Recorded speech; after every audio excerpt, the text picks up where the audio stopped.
và chính bông hoa tím này sẽ kết thành những buồng quả trĩu nặng, thơm ngọt mê say.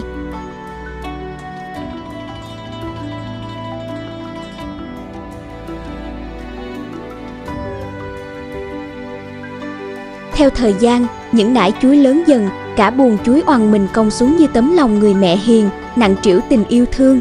Sự kiên nhẫn chờ đợi của người nông dân cuối cùng cũng được đền đáp bằng buồng chuối vàng ươm, ngọt liệm, món quà thuần khiết từ đất mẹ.